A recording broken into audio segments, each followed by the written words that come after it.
sangat penting saudara-saudara belajar dengan baik, belajar dengan tekun, belajar dengan benar. Gus Dur pemimpin Muslim, Ketua Umum Nahdlatul Ulama. Ini leadershipnya Gus Dur. Ini contoh yang luar biasa, dan itu pun pernah saya tiru. Sewaktu memang Gus Dur sudah tidak ada, saya memimpin partai saya. Waktu itu ada lagi ancaman-ancaman bom kepada gereja. Saya juga perintahkan pemuda-pemuda pengikut saya di Partai Gerindra untuk menjaga di kota masing-masing semua tempat ibadah agama lain. Kita yang jaga, mereka yang beribadah. Ini contoh, dan itulah kenapa Gus Dur ini sangat dihormati. Walaupun Bismillahirrahmanirrahim. Assalamualaikum warahmatullahi wabarakatuh. Yang saya hormati Wakil Grand Sheikh Al-Azhar Profesor Dr. Muhammad Abdurrahman Ad-Duaini, Rektor Al-Azhar Profesor Dr. Salamah Daud, serta seluruh pengajar, seluruh sivitas akademika dari Al-Azhar yang hadir, Duta Besar Republik Indonesia untuk Mesir Dr. Lutfi Rauf,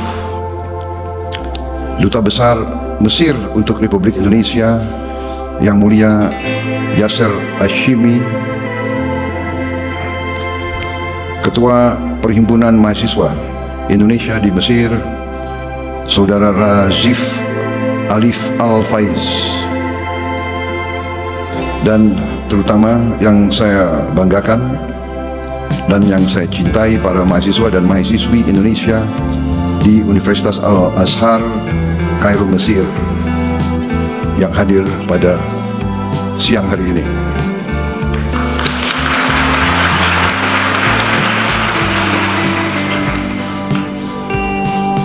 Saudara-saudara sekalian, sungguh berbahagia saya dapat berjumpa dengan para mahasiswa dan mahasiswi yang sekarang sedang menuntut ilmu di Universitas Al-Azhar ini, suatu universitas yang sangat bersejarah, sangat terkenal. Saudara-saudara, sudah ribuan alumni Al-Azhar dari Indonesia, sudah banyak ulama dan pemimpin Islam di Indonesia pernah belajar di sini. Di antaranya yang paling terkenal Presiden Republik Indonesia yang keempat, Kiai Haji Abdurrahman Wahid, yang kita kenal sebagai Gus Dur.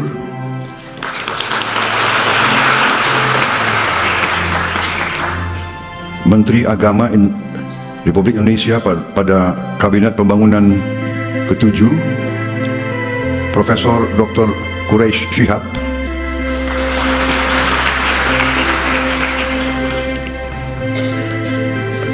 Tokoh besar Nahdlatul Ulama yang pernah juga menjadi Rois Am, Kiai Haji Ahmad Mustafa Bisri, Gusmus,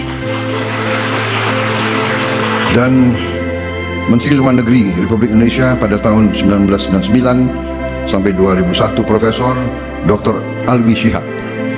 Dan saya kira masih banyak lagi tokoh-tokoh dan pemimpin-pemimpin kita, pemimpin Indonesia dari berbagai kalangan, dari berbagai organisasi yang adalah lulusan Al-Azhar. Saya hadir di Mesir ini untuk dua acara penting, yaitu hari ini saya melaksanakan kunjungan kenegaraan kepada Republik Arab Mesir, diterima dengan sangat terhormat tadi di Istana Presiden di Kairo, dan di sana melaksanakan pembicaraan cukup mendalam, cukup intensif saya dengan Presiden Al-Sisi, kemudian dengan menteri-menteri beliau dan delegasi saya. Kita telah menyepakati beberapa hal-hal penting yang intinya adalah kita ingin meningkatkan dan mempererat hubungan antara Indonesia dan Mesir yang pernah sangat dekat dulu, karena Mesir memiliki tempat yang khusus di hati kita, tempat bersejarah, yaitu Mesir merupakan negara yang pertama mengakui kemerdekaan Republik Indonesia.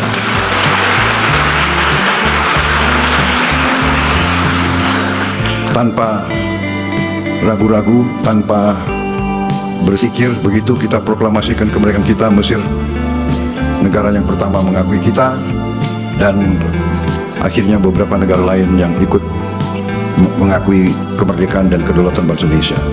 Kemudian dalam perjalanan,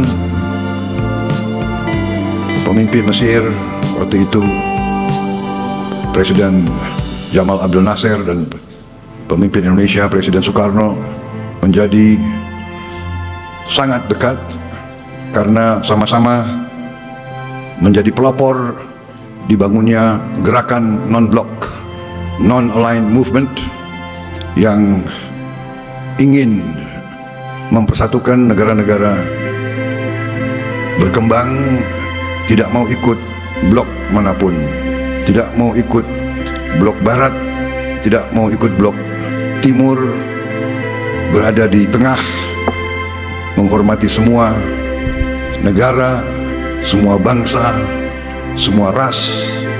Itulah pendirian pemimpin-pemimpin kita waktu itu, dan itulah tradisi yang hendak kita teruskan, tradisi bangsa Indonesia.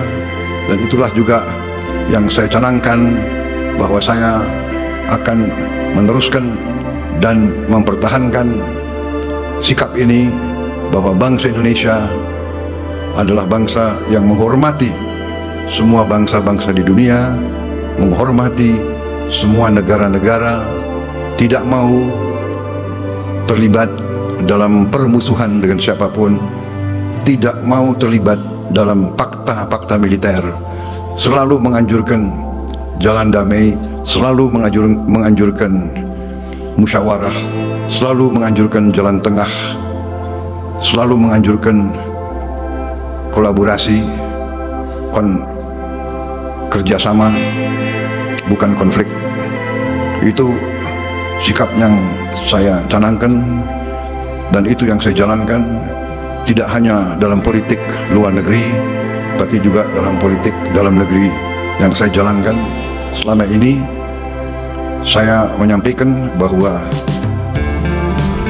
di abad ke-21 ini dunia semakin kecil, teknologi semakin canggih. Teknologi sekarang begitu canggih, dapat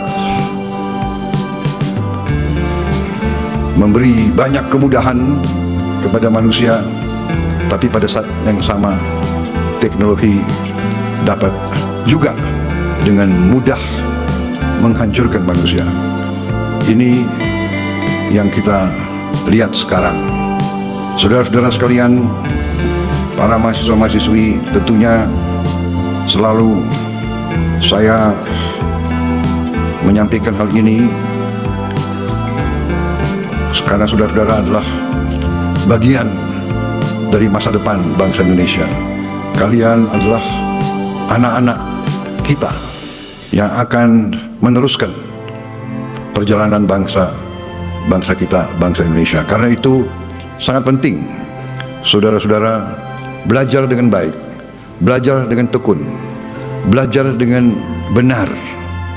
Dan saya berterima kasih, saya bersyukur saudara-saudara memilih belajar di Universitas Al-Azhar, universitas yang sangat bersejarah, universitas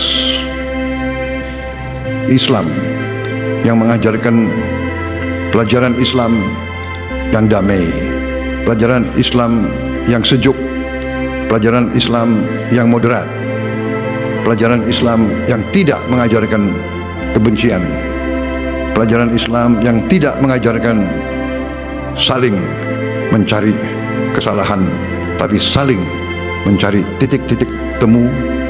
Marilah kita bekerja sama satu dengan lain, bekerja sama dengan semua bangsa, bekerja sama dengan semua agama lain, bekerja sama dengan semua suku, semua ras, karena kita memiliki cita-cita dan kepentingan yang sama. Kita ingin mencari hidup yang baik di dunia ini. Hidup yang baik di dunia ini artinya hidup yang lepas dari ketakutan, lepas dari ancaman. Kita harus menjaga kondisi keadaan perdamaian, karena yang paling utama kita harus menjaga keamanan dan keselamatan seluruh umat, keselamatan kita sendiri, keselamatan keluarga kita, keselamatan masyarakat kita. Hanya dengan itu kita bisa meraih apa yang menjadi cita-cita setiap manusia, yaitu hidup dengan aman, hidup dengan baik, hidup menjalankan kebaikan menurut ajaran agama kita masing-masing. Ini sangat penting, saudara. Saudara sebagai anak-anak muda, harapan kita semua, kalau Al-Azhar pernah melahirkan seorang presiden, siapa tahu di antara yang duduk di depan saya suatu saat bisa juga menjadi presiden Republik Indonesia yang akan datang. Tapi belajarlah dari contoh pemimpin-pemimpin itu. Gus Dur, saya kenal dekat Gus Dur. Gus Dur pemimpin Muslim, Ketua Umum Nahdlatul Ulama, datang dari keluarga Syekh besar kita, keluarga Tebu Ireng. Tapi beliau pemikirannya sangat luas, beliau jiwanya sangat baik, beliau merangkul semua. Beliau menjadi tokoh, saya kira tokoh Muslim yang sangat terkenal sebagai tokoh inklusivisme, tokoh yang melindungi semua minoritas. Beliau pemimpin Muslim yang sangat dicintai oleh minoritas-minoritas lain. Saya ingat salah satu langkah-langkah beliau waktu ada ancaman terorisme, ada gereja-gereja yang mau dibom. Beliau memerintahkan anak buah beliau dari Ansor, dari Banser untuk menjaga semua gereja, menjaga semua vihara, menjaga semua pura, menjaga semua kuil. Ini sesuatu yang membesarkan hati, ini yang membanggakan kita. Mungkin jarang di dunia ada pemuda-pemudi Muslim pada saat hari Natal, pada saat tahun baru, pada hari-hari besar minoritas, berdiri di depan tempat ibadahnya agama lain, menjaga supaya umat agama lain beribadah dengan tenang di tempatnya mereka Muslim-Muslim, pemuda Muslim yang menjaga di luar. Ini leadershipnya Gus Dur. Ini contoh yang luar biasa. Dan itu pun pernah saya tiru. Sewaktu memang Gus Dur sudah tidak ada, saya memimpin partai saya. Waktu itu ada lagi ancaman-ancaman bom kepada gereja. Saya juga perintahkan pemuda-pemuda pengikut saya di Partai Gerindra untuk menjaga di kota masing-masing semua tempat ibadah agama lain. Kita yang jaga, mereka yang beribadah. Ini contoh, dan itulah kenapa Gus Dur ini sangat dihormati. Walaupun beliau menjabatnya sebentar, tapi beliau masih sampai sekarang dihormati, dan beliau akhirnya sekarang diusulkan menjadi pahlawan nasional bangsa Indonesia. Saudara-saudara sekalian, ini saya kira salah satu contoh alumni Al-Azhar yang sempat menjadi pemimpin tingkat nasional di Indonesia, akhirnya menjadi presiden di provinsi dan memberi kepemimpinan, kenegarawanan, leadership yang patut dicontoh dan akhirnya juga dihormati oleh bangsa-bangsa lain.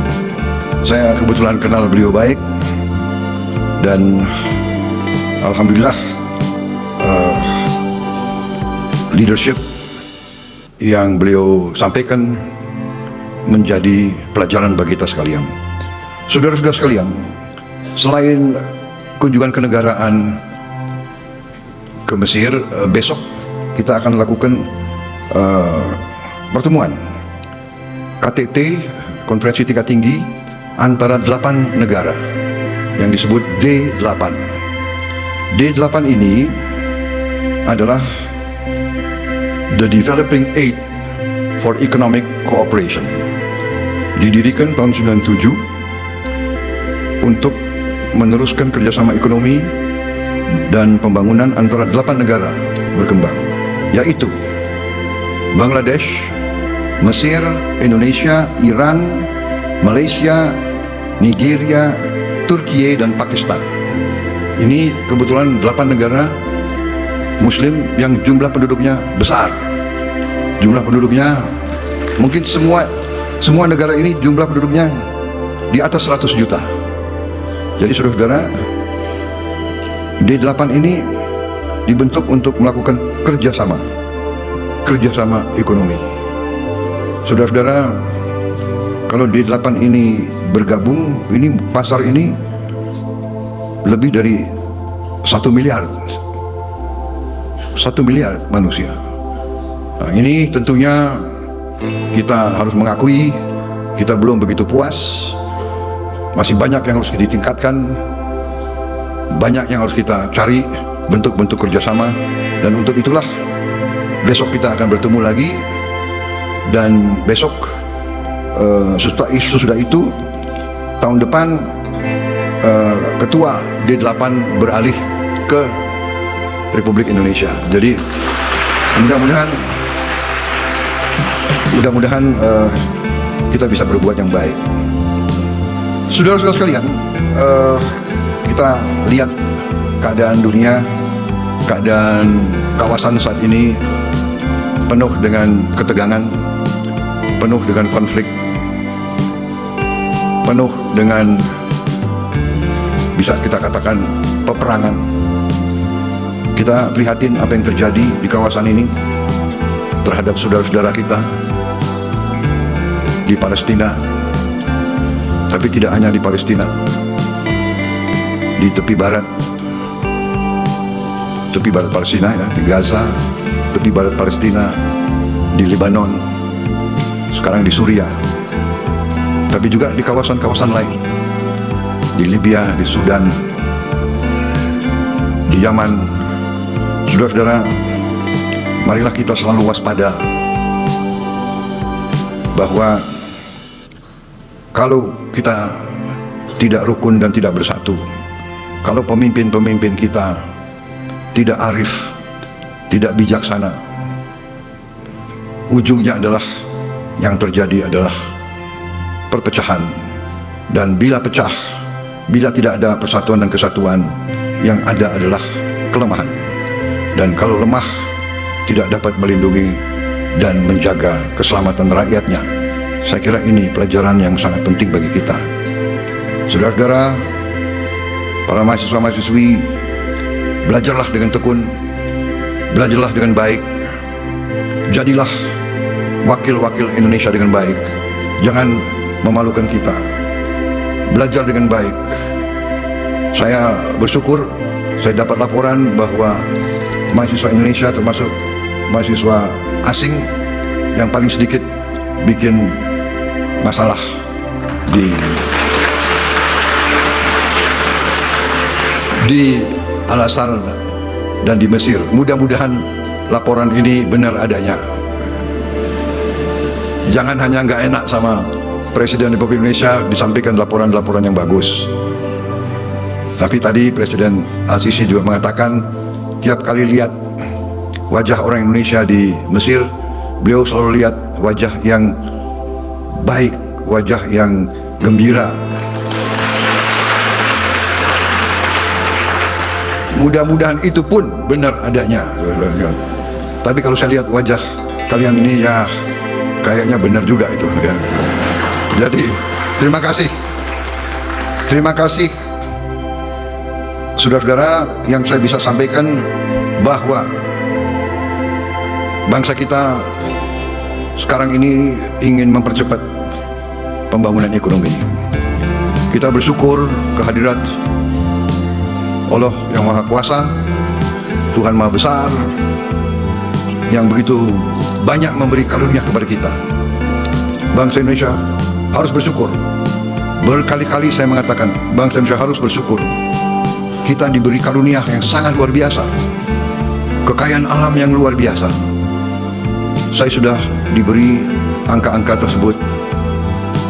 Kita memiliki tambang-tambang strategis, mineral kritis, tanaman-tanaman yang sangat banyak ragamnya.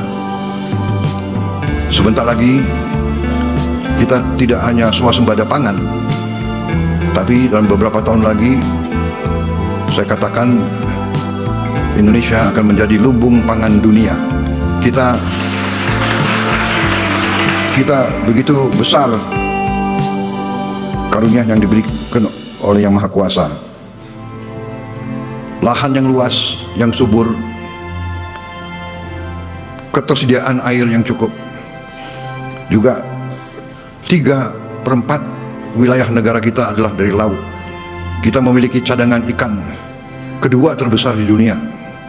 Kita memiliki panjang pantai ketiga terpanjang di dunia. Artinya kita bisa punya puluhan juta hektar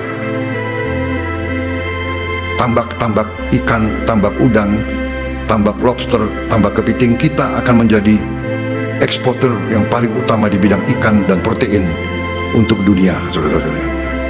Saudara-saudara sekalian, semua karunia ini percuma kalau tidak bisa kita kelola dengan baik. Karena itu saya bertekad,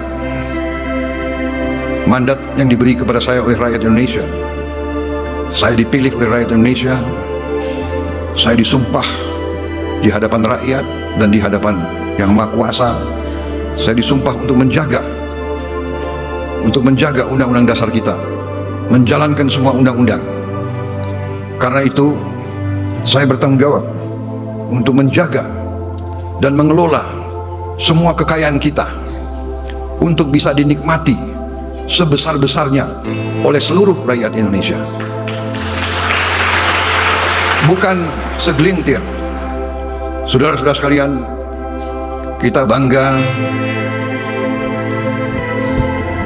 GDP kita, produk domestik bruto kita tumbuh dengan pesat. Tumbuh dengan pesat di tengah ketidakpastian dunia. Tetapi kita menyadari bahwa pertumbuhan itu belum merata. Bahkan sebagian rakyat kita masih berada dalam keadaan yang memprihatinkan.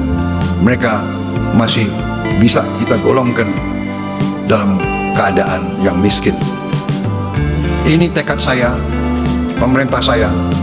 Kami ingin berjuang sekeras mungkin untuk menghilangkan kemiskinan dari bumi Indonesia. Dan untuk itu, dalam rangka menjaga kekayaan Indonesia tidak salah kelola, tidak bocor, tidak dicuri, mau tidak mau kita harus bertekad untuk memberantas korupsi dari bumi Indonesia.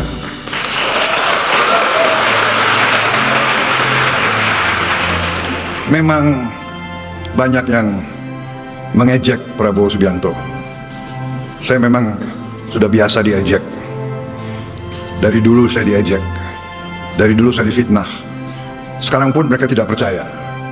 Apa iya kemiskinan bisa dikurangi? Ya kan? Saya mau bikin program memberi makan untuk semua anak Indonesia pun diejek. pun ada yang tidak setuju. Sampai sekarang ada profesor-profesor yang pinter-pinter kok nggak setuju. Heran saya. Profesor pinter atau bodoh, saya nggak tahu.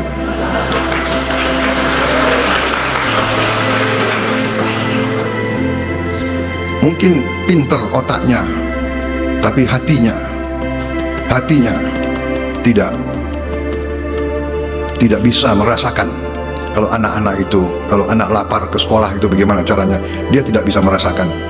Itu saudara-saudara, saya tidak ragu-ragu. Nggak apa-apa saya diejek. Saya yakin saya berada di atas jalan yang benar. Saya yakin rakyat Indonesia mendukung saya. Saya akan teruskan program ini.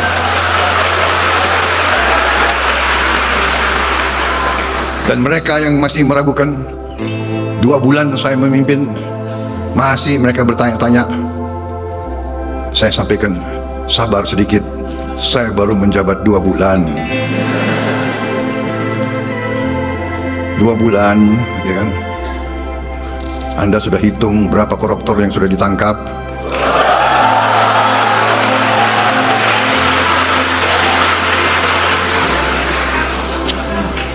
Saudara-saudara sekalian yang nyinyir sama saya, silahkan, kok duduk aja di sebelah situ, ya. Ini belum apa-apa, nanti 6 bulan lagi baru saudara boleh nilai pemerintah Prabowo Subianto.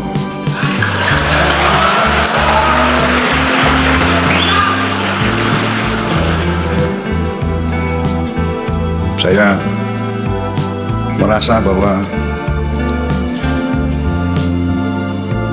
kalau sudah dipilih oleh rakyat, kalau sudah disumpah di hadapan Yang Maha Kuasa, tidak perlu ragu-ragu. Kita hanya setia kepada rakyat Indonesia dan kita hanya takut kepada Yang Maha Kuasa di atas itu. Saya dalam minggu-minggu ini, bulan-bulan ini, saya dalam rangka memberi, apa istilahnya tuh, memberi memberi kesempatan untuk tobat. Hai para koruptor atau yang merasa pernah mencuri dari rakyat, kalau kau kembalikan yang kau curi, ya mungkin kita maafkan, tapi kembalikan dong. Nanti kita beri kesempatan. Cara mengembalikannya bisa diam-diam supaya nggak ketahuan. Mengembalikan loh ya, tapi kembalikan. Kemudian, hai kalian-kalian yang sudah terima fasilitas dari bangsa negara, bayarlah kewajibanmu. Asal kau bayar kewajibanmu, taat kepada hukum, sudah kita menghadap masa depan. Kita tidak ungkit-ungkit yang dulu. Tapi kalau kau bandel terus, apa boleh buat? Kita akan menegakkan hukum. Dan bagi aparat-aparat, harus milih setia kepada bangsa, negara dan rakyat, atau setia kepada pihak lain. Kalau setia kepada bangsa, negara dan rakyat, ayo. Kalau tidak, percayalah, saya akan bersihkan aparat Republik Indonesia.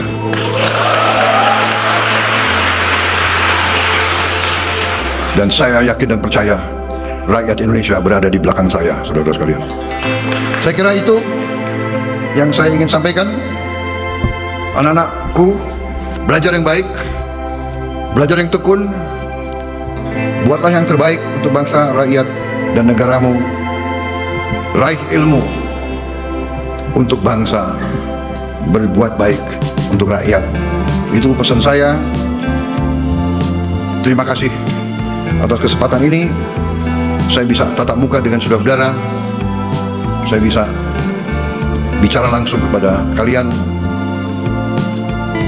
Tidak gampang sekolah di negara orang, jauh dari keluarga. Saya percaya saudara tabah, teguh, dan tegar menghadapi kesulitan-kesulitan. Selamat belajar, selamat berjuang, Duta Besar, atasi pendidikan. Pantaulah keadaan anak-anak kita yang punya kesulitan, ya. Saudara-saudara, nanti saya akan minta laporan dari Duta Besar, ya, kondisi mereka dan bagaimana kita bisa lebih membantu mereka di sini. Terima kasih. Wassalamualaikum warahmatullahi wabarakatuh. Terima kasih. Selamat belajar. Sampai jumpa kembali. Terima